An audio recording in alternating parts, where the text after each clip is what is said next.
எங்கெங்கே பேசணுமோ அங்கே தான் பேசணும், வேறு யாருக்கும் நான் வெளியிட மாட்டேன்னு உறுதி சொல்லிட்டாங்க. ஆனால் தன்னுடைய அரசியல் ஆலோசகருக்கு அதை முன்கூட்டியே சொல்லியிருந்தாங்க. அது அவருடைய நம்மளுடைய வரி பணத்தில் சம்பளமாக பெறுகிறார், அரசாங்க ஊதியம் பெறுகிறார். அப்படி இருக்க ஏன் இதுல வெளிப்படைத்தன்மை இல்லை? நம்ம தமிழக அரசின் செயல் திட்டங்களை எல்லாம் முன்கூட்டியே ஆந்திர அரசுக்கு சொல்லியிருந்தாங்க அப்படின்னு ஒரு குற்றச்சாட்டு இருக்கு. இது பொதுவாக இந்த ஆட்சியில பல மரபுகள் மீறப்படுகின்றன. ஒரு புது கட்சியில் சேரக்கூடியவர் கோட்டையிலே வந்து சேர்ந்துக்கிட்டுதாரு. அப்படி இதுவரைக்கும் எந்த காலமும் நடந்ததில்லை, எந்த கட்சியிலையும் அப்படி சேர்ந்ததில்லை. இங்கே கோட்டையிலே சந்திச்சு தேவைக்கவல் இணைகிறாங்க. அப்படியெல்லாம் கூத்துக்கள் நடக்குது.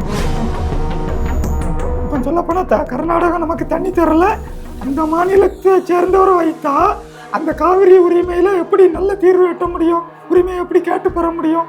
உரிமையை பறிகொடுக்கத்தான் வேண்டியிருக்கும். அதில் அதிமுக இப்போ கலைஞ்சு போயிருக்காங்க சார். எடப்பாடி யாராவது எப்படிகாலம் போனால் போட்டோம், எதுகாலம் போட்டோம், அவர் ஆயா இருக்கிறாரு. அவர் எந்த இது இல்லை, எல்லாம் அங்கேருந்து தானே சார் வராங்க. போகிற போக்க பார்த்தா மக்களை இவர்கள் காப்பாற்றுவார்களா, தன்னுடைய கட்சியை காப்பாற்றுறதுக்கே காலம் முழுவதும் செலவழிப்பாங்களோன்னு ஒரு பயமாக தான் இருக்கு.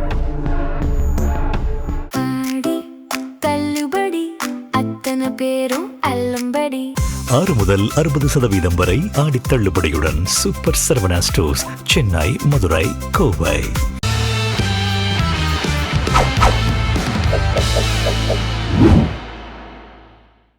ஜெம் டிவி நேயர்களுக்கு வணக்கம். மூத்த பத்திரிகையாளர் பச்சைமால் கண்ணன் அவரை சந்திப்பவர். சார் வணக்கம் சார். வணக்கம் ஐயா. சார் என்ன சார், விஜய் அவர்கள் முதல்வராக பதவி ஏற்கும்போது நான் மட்டும்தான் பவர் சென்டர்னர். ஆனால் இப்போ இருக்கிற நிலைமை பார்த்தா அதேமாரி தெரியலையே சார். திமுகவுடைய கிச்சன் கேபினெட்டை விட ஸ்டாலினை விட இங்கே மோசமாக இருக்கும் போல இருக்கு சார். எல்லாம் நண்பர்களாக தானே இருக்கிறாங்க. ஜான் ஆரோக்கியசாமி அவர் ஒரு தேர்தல் வகுப்பாளர், வெற்றி பெறதுக்கு இது இருந்தார். இந்த விஷ்ணு ரெட்டி இவங்க 2 பேரும் விஜய்க்கு அரசியல் ஆலோசகர்ன்ட்டு பதவியில் அமைச்சிருக்காங்க. ஆனால் இது வரைக்கும் ஜீவோ வந்ததில்லை. ஆனால் நியமிச்சிருக்காங்க. இது எப்படி சார் பார்க்குறீங்க? இவங்க யார்? ஆமாம், அது வெளிப்படையாகவே நியமிச்சிடலாம். இப்படி மறைமுகமாக வச்சுக்கிட்டு இருக்கிறது அவர் எடுத்துக்கொண்ட அந்த ரகசிய காப்பு உறுதிமொழிக்கு நேர் எதிரானது. அந்த அரசின் செயல் திட்டங்களை எல்லாம் எங்கெங்கே பேசணுமோ அங்கே தான் பேசணும், வேறு யாருக்கும் நான் வெளியிட மாட்டேன்னு உறுதி சொல்லிட்டாங்க. ஆனால் தன்னுடைய அரசியல் ஆலோசகருக்கு அதை முன்கூட்டியே சொல்லியிருந்தாங்க. ஒருவேளை ரைட்டு சார், அவருடைய பர்சனலாக இருந்தால் பரவாயில்ல. அது அவருடைய நம்மளுடைய வரி பணத்தில் சம்பளமாக பெறுகிறார், அரசாங்க ஊதியம் பெறுகிறார். அப்படி இருக்க ஏன் இதில் வெளிப்படைத்தன்மை இல்லை? சொல்லுங்க பார்க்கலாம். நம்மளுடைய பைசா தானே சார். யாரும் உனக்கு யாருன்னா வச்சுக்கோ, நீங்கள் உங்களுக்கு வச்சுக்கலாம். நீங்கள் அரசியல் ஆலோசகர், உதவியாளர், ஒரு முதல்வர் விரும்பினால் வைத்துக்கொள். ஆனால் வெளிப்படைத்தன்மை இல்லையே. அவர்களுக்கு ஊதியம் கொடுக்க போது யாருடைய மணி? இதில் வேறு அந்த நீங்கள் சொல்லக்கூடிய அவர்களை எல்லாம் ஆந்திர அரசுக்கு உளவு சொல்கிறார்கள் என்று எதிர்க்கட்சி குற்றம் சாட்டுகிறது. ஆமாம் சார், குற்றச்சாட்டு வருது. நம்ம தமிழக அரசின் செயல் திட்டங்களை எல்லாம் முன்கூட்டியே ஆந்திர அரசுக்கு சொல்லியிருந்தாங்க அப்படின்னு ஒரு குற்றச்சாட்டு இருக்கு. அது இருக்கலாம் சார். அப்போ இது ரகசிய காப்பு மீறிய செயலாகும். ஆமாம் சரி சார். ஒரு கேபினெட் அமைச்சரவை கூடுது. அப்படி இருக்க அங்கே கேபினெட் அமைச்சர்கள் மட்டும்தானே டிஸ்கஸ் பண்ணோம். அதுக்குள்ள இந்த ஜான் ஆரோக்கியசாமியும் விஷ்ணு ரெட்டியும் எப்படி உள்ள அமர வைக்கலாம்? அதுக்கு முதல்வருக்கு கூட பவர் கிடையாது சார். அவருடைய பர்சனல் இது அரசாங்க அப்படி இருக்கு. இது எப்படி சார்? இது பொதுவாக இந்த ஆட்சியில் பல மரபுகள் மீறப்படுகின்றன. ஒரு புது கட்சியில் சேரக்கூடியவர் கோட்டையிலே வந்து சேர்ந்துக்கிட்டுதாரு. அப்படி இதுவரைக்கும் எந்த காலமும் நடந்ததில்லை, எந்த கட்சியிலையும் அப்படி சேர்ந்ததில்லை.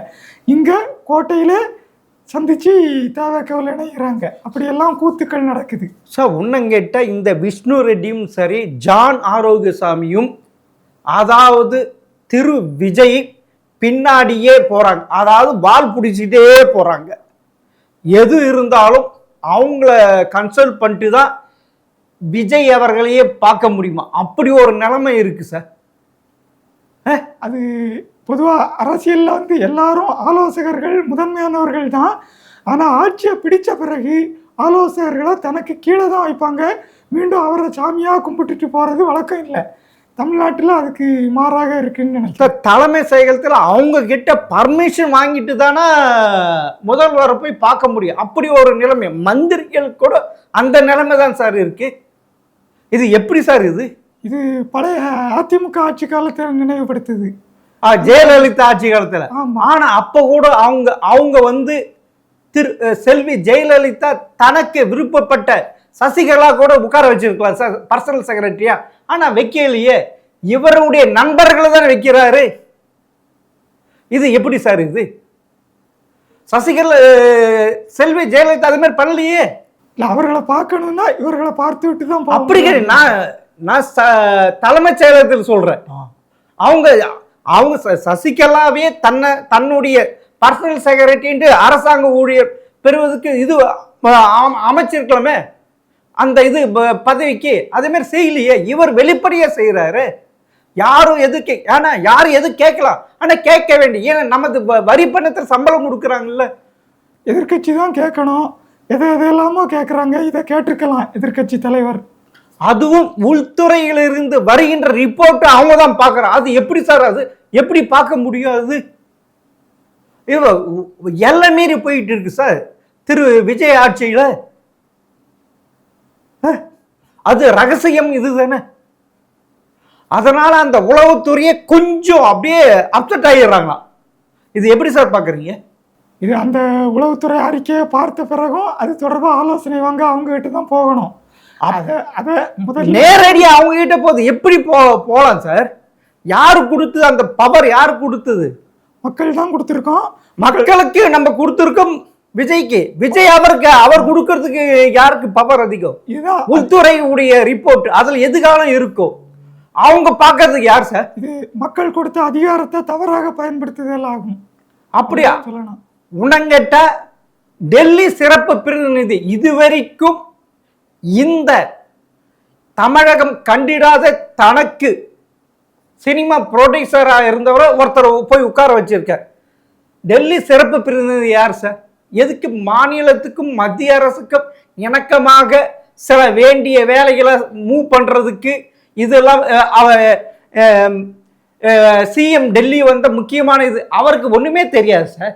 Cinema producer sir. மத்திய மாநில அரசு உறவுகளை பற்றி தெரிஞ்சிருக்கணும். ஆமா சார். அண்டை மாநில சிக்கல்களை எப்படி தீர்க்குதுன்னு தெரியணும். அதெல்லாம் இல்லாம இப்ப சொல்ல போனா கர்நாடகம் நமக்கு தண்ணி தரல, அந்த மாநிலத்தை சேர்ந்தவரை வைத்தா அந்த காவிரி உரிமையில எப்படி நல்ல தீர்வு எட்ட முடியும்? உரிமையை எப்படி கேட்டு பெற முடியும்? உரிமையை பறிகொடுக்கத்தான் வேண்டி இருக்கும். அப்பனா தன் தலைக்கு தானே கொல்லி வச்சுக்கிற இவரை கொலையில கொல்லி வச்சுக்கிட்டு சார் விஜய் தலை. அதனால நம்ம தானே பாதிக்கப்படுறோம். தமிழக விவசாயிகள், டெல்டா விவசாயிகள் பாதிக்கப்படுவாங்கல்ல. அதாவது காவேரி ஆணையம் இந்த ஜூலை மாசத்துக்கான விடுவிக்க வேண்டிய தண்ணி விடுவிக்கல சார். 41 சிஎம் இது சார் விடுவிக்கல இது வரைக்கும். இவர் போய் கேட்டுருவாரா? அதுக்கான ஃபைல்லாம் மூவ் பண்ணிடுவாரா? ஒரு கர்நாடகத்தை சேர்ந்த எப்படி இருந்தாலும் தன் சொந்த மாநிலம் தான் சொந்த மண்ணு தான் நினைப்பாரு. ஆமா, அது மட்டும் இல்லை ஐயா, இந்த தடவை இது காவிரி உரிமைக்கு பெங்களூர்ல சென்று பேச்சு நடத்தாதது அது ஒரு புறம். கர்நாடகத்துக்கு போய் கொல்லூர் மூகாம்பிகை கோயிலில் கும்பிடுதாரு. என்னைக்கு தண்ணி திறக்கணுமோ அதே நாளில், வேற நாளில் போனா அதாவது ஜூன் 12ஆம் தேதியே இந்த பேச்சு நடத்த பெங்களூருக்கு போவதுக்கு மாறாக அவர் கொல்லூர் மூகாம்பிகை கோவிலுக்கு கும்பிட போறாரு. இன்னொன்று, தமிழ்நாட்டின் நீர்வளத்துறை அமைச்சர் இதுவரைக்கு ஒவ்வொரு அமைச்சர்களும் அந்தந்த துறைக்கு ஆய்வு செய்ய போகிறாங்க. இவர் தமிழ்நாட்டில் மிகப்பெரிய நீர்ப்பாசனத்தையுடைய காவிரி வடிநில பகுதிக்கு இன்னும் போகவே இல்லை. கல்லணைக்கு போகலை, முக்கொம்புக்கு போகலை, மேட்டூருக்கும் போகலை, தண்ணி வரலையேன்னு சொல்லி ஒகேனக்கலுக்கோ புலிக்குண்டுக்கோ போகலை, மாறாக அன்புமணி கூட போய் போய் பார்த்துட்டு வர்றாரு. காவிரி வடிநிலம் முழுவதும் 4 நாள் பயணம் செய்து பயணம்.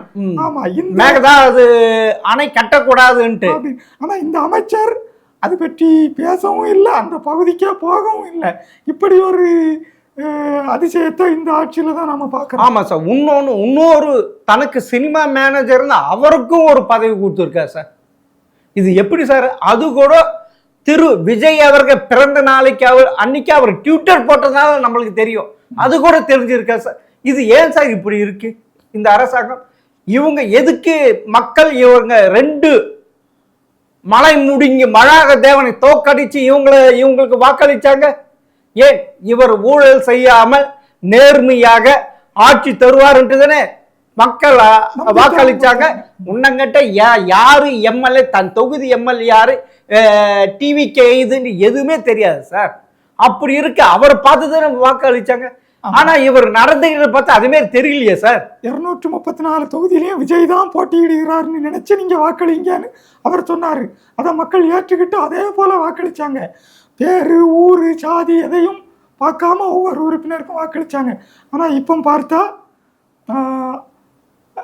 மாறாக நடக்குது. அதாவது அப்பனா மக்கள் இவருக்கு வாக்களிச்ச இவருக்கும் பதவி மேல ஆசை வந்துருச்சா? பதவி ஆசை வந்துருச்சா? அதாவது தொட்டாலும் செய்தாலும் தொட்டாலும் செய்ய மாட்டேன் ஏதோ ஒரு டயலாக் பேசினார் இல்ல, நாங்க யாரும் பணத்தை தொட மாட்டோம், அப்படி தொடவும் முடியாது, தொட்டவரை விட மாட்டோம். ஆனா கடைசிகளா பார்த்தா குட்கா விஜய் பாஸ்கர் வெளிப்படையாவே தெரியும். சிபிஐ கேஸ்ல நல்லாவே தெரியும். அந்த மாதவராவ் குட்கா வித்தவர் டைரியில எழுதி இருந்தாரு யாராருக்கு எவ்வளவு மாதம் கொடுத்து. அதுவும் விஜய் பாஸ்கர் அவர்கள் எடப்பாடி ஆட்சியின் போது சுகாதாரத்துறை அமைச்சர். அப்படி இருக்க குட்காவை விற்க கூடாது, இது ஆகும் மக்களுக்கு. அதனால்தான் அவங்க தலைவர் ஜெயலலிதா 2013 தடை போட்டாங்க சார். அப்படி இருக்க அது எப்படி சார்? இது தெரிஞ்ச சைக்கிள். இது மக்கள் எதுவுமே ஒன்றும் தெரியாதுன்னு நினைச்சிட்டு இருக்காங்க தமிழக மக்கள். தீய சக்தி எல்லாம் இங்க சேர்ந்ததும் தூய சக்தியா மாறிடும்னு அவர் நினைக்கிறாரு. அப்படின்ட்டு மாறுறாரா சார்? இல்ல, தூய சக்தி வந்ததும் இதுவுமே அந்த தீய சக்தி வந்ததும் இதுவும் தீய சக்தியா மாறவும் ஒரு வாய்ப்பு இருக்கு. அது அவருக்கு தெரியல. ஆனா தெரியல, ரைட் சார். இப்ப அந்த குட்கா கேஸ்ல 12 வாரத்துக்குள்ள முடிக்கணும்னு ஹைகோர்ட் சொல்லியிருக்கு சார். MP MLA வழக்கு விசாரணை செய்ய அந்த நீதிமன்றத்துக்கு ஆணை பிரிச்சு இருக்கு சார். இப்படி இது இருந்தா எப்படி சார்? இவர் மேலதான் கரைப்படும். அது மாநில ஊழல் கண்காணிப்பு துறை தான் அந்த நடவடிக்கையை விசாரிச்சு கொண்டு போய் நிறுத்தணும். அப்படிதான். அப்பனா இவங்க சரி சார். சிபிஐ ஒரு பக்கம் இருக்கு, இடி ஒரு இது இருக்கு, வருமானத்துக்கு அதிகமா எத்தின். ஆனா இன்னொரு விஜய் பாஸ்கர் மேலையும் அப்படிதான் இருக்கு. ஆனா இவர் தான் மெயின். இது அப்படி இருக்கு, எப்படி சேர்க்கலாம்? இது எவ்வளவு பெரிய இது கூட தெரியாது. பதவி ஆசைக்கோசரம் இப்படியெல்லாம் செய்யலாம் இல்ல? பதவி ஆசை, இவருக்கு பதவி கிடைச்சிட்டு அவர்கள் பதவி ஆசைக்காக வர்றாங்க, ஆனால் சேர்த்துக்கிட்டுதாரு. சார் இவருக்கு நிலையானது இல்லைல்ல.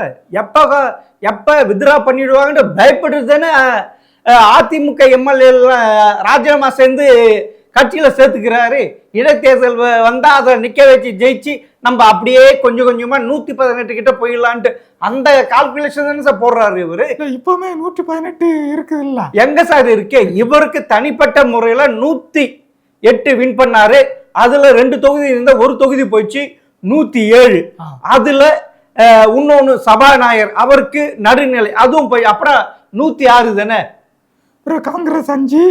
ஆமா அவங்க சார். இவர் தனிப்பட்ட முறையில தன்னுடைய MLA எண்ணிக்கை கூட்டின அந்த 118 கிட்ட போனா கொஞ்சம் தைரியமா இருக்கலன்ட்டு, அதனால தானே அவர் இப்படி எல்லாம் பண்றாரு. இந்த அதிசயம் இப்பதானே நடக்குதுன்றாங்க. எனக்கு பார்த்தா அவர் தைரியமா தான் இருக்காரு. அவர் எப்போ நம்ம ஆட்களை தூக்குவாங்கன்னு எதிர்கட்சிகள் கலங்கி போயிருக்காங்க. அதுல அதிமுக இப்ப கலங்கி போயிருக்காங்க சார். எடப்பாடி யாராவது எப்படிகாலம் போனா போட்டோம், எதுகாலம் போட்டோம், அவர் ஆயா இருக்கிறாரு. அவர் எந்த இது இல்லை, எல்லாம் அங்கிருந்து தானே சார் வராங்க. திமுகவில் இருந்தும் தூக்க போறாங்கன்னு பேச்சு இருக்கு. சார் திமுகவில் தூக்க வரும் பேச்சு சார். நீங்க என்ன சார் தலைகீழ போயிட்டீங்க? சொன்னாரு ராதாகிருஷ்ணன், அனிதா ராதாகிருஷ்ணன் சொன்னாரு, என்ன பதவி விலக சொல்லி தன்னுடைய கட்சியில சேர சொல்லி கட்டாயப்படுத்துதாங்க, அது காவல்துறையினர் நெருக்கடி கொடுக்காங்கன்னு ஒரு குற்றச்சாட்டு சொன்னாரு. சார் உண்மையிலே திமுக தான், அதாவது தாவேகா எம்எல்ஏக்கள் விலை பேசுகிறார். ஊத்தங்கரை எம்எல்ஏ இளையராஜா, ஸ்ரீவைகுண்டம் தாவேகா எம்எல்ஏ சரவணன் அப்படிதானே சொல்லியிருக்காங்க. சரி, அந்த அந்த எம்எல்ஏ சொன்ன குற்றச்சாட்டுல வழக்கு பதிவு செய்து 3 பேரை பிடிச்சாங்க. 9 பேர் சார். 9 பேரை பிடிச்சிட்டாங்க. அனிதா ராதாகிருஷ்ணன் சொன்ன குற்றச்சாட்டுல இன்னும் ஒன்றும் அது நம்பிக்கை மாதிரி தெரியலையே. அவரா சொல்லிக்கிறாரு, அவரா இது பண்ணிக்கிறாரு. அவர் என்ன உத்தம புத்தி இருக்கா? அப்படியே தானே நீங்க சொல்லுங்க பார்க்கலாம். எம்எல்ஏவும் அதே போல தானே கேட்பாங்க. இல்ல அவங்க இது இருக்குதுனால தான், ஏதோ ஒரு இது இருக்குதுனால தானே 9 பேர் அரெஸ்ட் பண்ணி உள்ள போட்டு இருக்காங்க. இவங்க எங்கேயோ ஒரு ஹோட்டல்ல கூடி கொலாவி இது பேசியிருக்கான்னு சொல்றாங்க. இந்த திமுக இப்படியா ஸ்டாலின் அவர்கள் இவ்வளவு மோசமாக இறங்குவார்? இல்ல அவருக்கு தெரியாம இது நடக்குதா? இல்ல திரு உதயநிதி, திரு சபரீசன் மிகப்பெரிய நிறுவனம் இது மாதிரி ஒரு இது பண்றாங்களா? போகிற போக்கு பார்த்தா மக்களை இவர்கள் காப்பாற்றுவார்களா, தன்னுடைய கட்சியை காப்பாற்றுறதுக்கே காலம் முழுவதும் செலவழிப்பாங்களோன்னு ஒரு பயமா தான் இருக்கு. அப்படியா சார்? இது இல்லை. சரி சார், அப்பனா சரி சார், இந்த எம்எல்ஏக்கள் தாவேகா எம்எல்ஏக்கள் விலை பேசுவது முன்னாள் அமைச்சர் திமுகவின் தியாகி செந்தில் பாலாஜி இருக்கார், அவருடைய தம்பி இருக்கு. எதுக்கு சார் ஓடி ஒளியணும்? சொல்லுங்க சார், எதுக்கு சார் ஓடி ஒளியணும்? தைரியம் தான் நிக்க வேண்டியது தானே? நீங்க சொல்றீங்களே தைரியம் தான் நிக்க வேண்டியது தானே? அதுவும் லுக் அவுட் நோட்டீஸ் கொடுத்துருக்காங்க சார். எவ்வளவு பெரிய இது சார், இது அவ்வளவு பெரிய கிரிமினல் இதுவா? எனக்கு தெரிஞ்சு திமுக ஆட்களை விலை பேசக்கு அவர்களை பிடிக்கும் போது இதே போல அதிமுகவினரை விலை பேசியதற்காக தேவகவிலையும் ஆட்களை பிடிக்கணும்ல. அப்படியா? ஆமா. ஓ ஓ இப்ப எதுக்கு சார் நீங்க சொல்றீங்க? ஓகே, தாவேகா எம்எல்ஏக்கள் விலை பேசுவதற்கு 180 கோடி வரைக்கும் ஒதுக்கி இருக்காரு. ஊத்தங்கரை எம்எல்ஏ இளையராஜாவுக்கு 35 கோடி தரேன்னு சொல்லியிருக்காரு. ஸ்ரீவைகுண்டம் எம்எல்ஏ சரவணுக்கு 50 கோடி 100 கோடி தரேன்னு சொல்லியிருக்காங்க. இது எப்படி சார்? இது சரி, தருகிறேன்னு சொன்னாரு. இது வரைக்கும் யாரையும் பிடிக்கல. ஆனா அதிமுகவில் இது வரைக்கும் 6 பேர் பதவியே விலகிட்டாங்க. ஆமாம் சார், பதவி தான் விலகி இருக்காங்க. அது நீங்க சொல்றீங்களே, இப்ப கவர்னரிடம் பாஜக, திமுக, அதிமுக இவங்கெல்லாம் போய் மனு கொடுத்துருக்காங்களா கவர்னர் கிட்ட? இது குதிரை பேரம் நடந்திருக்கு, இது மேல கவர்னர் நடவடிக்கை எடுக்க முடியுமா? பதவி ஏற்று 20 நாளைக்குள்ளேயே பதவி விலக வேண்டிய நிலை அவங்களுக்கு என்ன வந்தது? உடல்நிலை சரியில்லையா, மனநிலை சரியில்லையா, உடல் இயங்காம போயிட்டா, மனநிலை பிறழ்ந்து போச்சா, என்ன ஆயிட்டு? அல்லது வாழ்வதற்கான வாழ்வுரிமைக்கான சாப்பாட்டுக்கு வழி இல்லையா? எதற்காக அவர்கள் பதவி விலகுகிறார்கள் என்று அந்த பதவி விலகலில் எழுதி கொடுக்கணும் இல்லையா? ஆமாம் சார், பதவி விலக அவங்களுக்கு விருப்பப்படல, எதுவும் இல்லை. நான் இருக்கு சார்ந்த கட்சி எனக்கு சரியில்லை எது அப்படி இருக்கப்ப இது எங்க சார் குதிரை பேரம் வருது? நீங்க சொல்லுங்க பார்க்கலாம். இவங்க தானாகவே ராஜினாமா செய்ய அப்படிதான் எடுத்துக்க முடியும். இது போயிட்டு எப்படி இது கோர்ட்ல போயிட்டு கேஸ் போட முடியும்? இதன் மீது ஆளுநர் நடவடிக்கை எடுக்க முடியும்? எந்த எவிடன்ஸ் இல்லையே சார். எவிடன்ஸ் இல்லாவிட்டாலும் அது மேல கீழே பதவி விலகலை கொடுத்துட்டு மேல போய் அவங்க கட்சியில சேருதாங்க. அதுதான் ஆனா கோர்ட்டுக்கு போன எவிடன்ஸ் வேணும் சார். இருக்குதா? அப்படி கிடையாது. இது அது மேல சேர்த்துக்கலாம், கீழே கோட்டை அது எவிடன்ஸ் கிடையாது. இல்ல, அது ஒரு தவறான நடைமுறை. அது தவறு. அங்க இது வரைக்கும் மரபு, அப்படி ஒரு மரபு இருந்தது. அதாவது கட்சி தலைமைச் செயலகத்திலே, ஆமா, கட்சியில தான், கட்சி அலுவலகத்துல தான் சேர முடியும். ஆனா இங்க இப்படி இது இருக்கே இல்ல. அப்படி இல்லை. இதுல எங்க ஆஸ்திரேலியா நடந்திருக்கு? இதுக்கு அதாவது 3இல் 2 பங்கு பேரு தான் ஆஸ்திரேலியா தப்பிக்க முடியும். அதுதான். ஆனா இங்க ரிசைன் பண்ணியிருக்காங்க. அப்பனா கோர்ட்டுக்கு போனா நிக்கவே நிக்காது. இது குதிரை பேரமே இல்லை. அப்பனா 2006இல் கருணாநிதியுடைய 2009. 2006 2011 வரைக்கும் ஆட்சி காலத்தில் மைனாரிட்டி ஆட்சி என்று சொன்ன ஜெயலலிதா அப்ப முதல் குதிரை பேரம் நடத்தினது திமுக தானே. கம்பம் தொகுதி ராமகிருஷ்ணன் ராமகிருஷ்ணன் அவரை ரிசைன் பண்ணிட்டு அதே தொகுதியை நிக்க வச்சு இடத்தில் ஜெயிக்க வச்சாங்கல்ல. இன்னைக்கு அனிதா ராதாகிருஷ்ணன் சொல்றாருல்ல, என்ன விலை பேசினாங்க, நான் 50 கோடி கொடுக்குறோம் அப்படின்ட்டு. இவர் உத்தம புத்தர்னா இவரும் அதிமுக எம்எல்ஏ இருந்த பிறகு தானே அதை ரிசைன் பண்ணி திருப்பும் திருச்செந்தூர் தொகுதியில் நின்று வெற்றி பெற்ற இந்த குதிரை பேரத்தை அரங்கேற்று திமுக தானே சார். ஆமா, அப்போ எல்லா கட்சியுமே குற்றவாளிகள் தான். ஆனா இவர்கள் நீதிமன்றத்தில் தப்பிக்கலாம், மக்கள் நீதிமன்றத்தில் தப்ப முடியாது. அவர்கள் இந்த இடைத்தேர்தலில் இல்லாவிட்டாலும் அடுத்த பொது தேர்தலையாவது மக்கள் இதற்கான தண்டனையை கொடுத்தே ஆவார்கள். சரி சார், இப்ப திரு ஸ்டாலின் அவர்கள் இந்த விஜய் ஆட்சியை ஏன் ஏற்றுக்கொள்ள முடியல? அவருக்கு ஏன் இவ்வளவு தினந்தோறும் குடைச்சல் கொடுத்துருக்கார்? இவர் ஆட்சி அமைப்பு ஒரு முன்னையே திமுகவும் அதிமுகவும் இணைஞ்சி ஆட்சி அமைக்க பார்த்தாங்க, அது முடியலன்னு அடுத்தது திரும்ப முதலமைச்சருக்கு வெளியில இருந்து இது பண்ண அதுவும் ஃபெயிலியர் ஆச்சு. இப்ப தாவேக்க எம்எல்ஏக்க விலை பேசுறாங்க. எதுக்கு சார் இது அசிங்கம் இல்லை? 6 மாசம் போட்டோம், என்ன பண்றாங்க ஏது பண்ணாம போட்டு போடல சொல்லுங்க பாருங்க சார். எப்படி ஆளுங்கட்சி தன்னை வலுப்படுத்தி கொள்ள பார்க்குதோ அதே போல எதிர்கட்சிக்கு வெற்றி ஆட்சியினுடைய அவலங்களை சுட்டி காட்டுவதும், வாய்ப்பு கிடைச்சா ஆட்சியை கவிழ்த்து தான் ஆட்சியை பிடிக்கிறதும். அதுதானே சொல்லிட்டு இருக்காரு. ஆட்சியை பிடிப்பதற்கு முடியாது, கவிழ்த்தாவது பார்ப்போம்னு நினைக்கிறாங்க. கவிச்சா இது சார், இது இப்படியா சார்? இது கவிச்ச இதுன்ட்டு இப்பயே இது போயிடுச்சு. இன்னும் 6 மாசம் இருந்துட்டு அவங்க மேல இது பண்ணிட்டு போயிட்டு இருக்கலாம்ல. எப்ப பார்த்தாலும் இன்னும் 3 மாசம்தான், இன்னும் 6 மாசம்தான், இன்னும் 3 வாரம் தான், நாங்க இது இல்லைன்ட்டு இப்படிதானே பேசிக்கிட்டு இருக்காங்க. யாரு? திமுக தலைவரும் சரி, திமுக எதிர்கட்சி தலைவரான உதயநிதி தானே சார் பேசுறாங்க மேடைக்கு. ஆட்சியின் தவறுகளை சுட்டி காட்டுவதற்கு 6 மாதம் எல்லாம் காத்திருக்க வேண்டியதில்லை.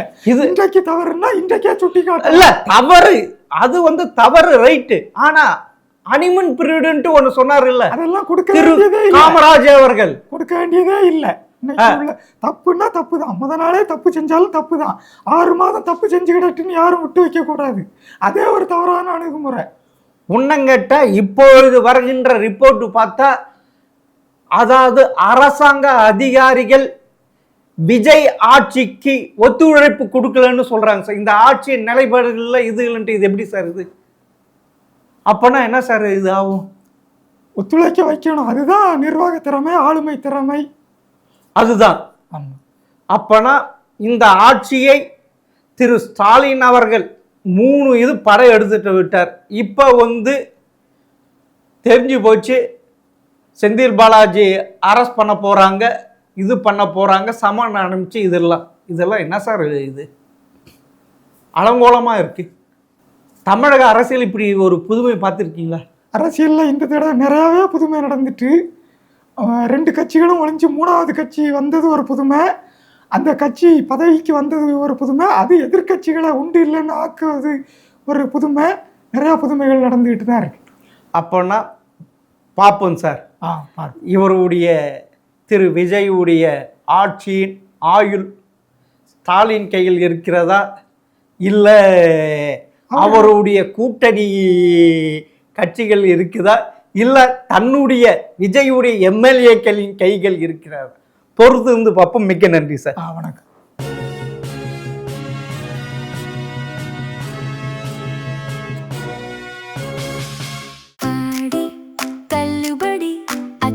பேரும் அல்லம்படி 6 முதல் 60% வரை ஆடி தள்ளுபடியுடன் சூப்பர் சரவணா ஸ்டோர்ஸ், சென்னை, மதுரை, கோவை.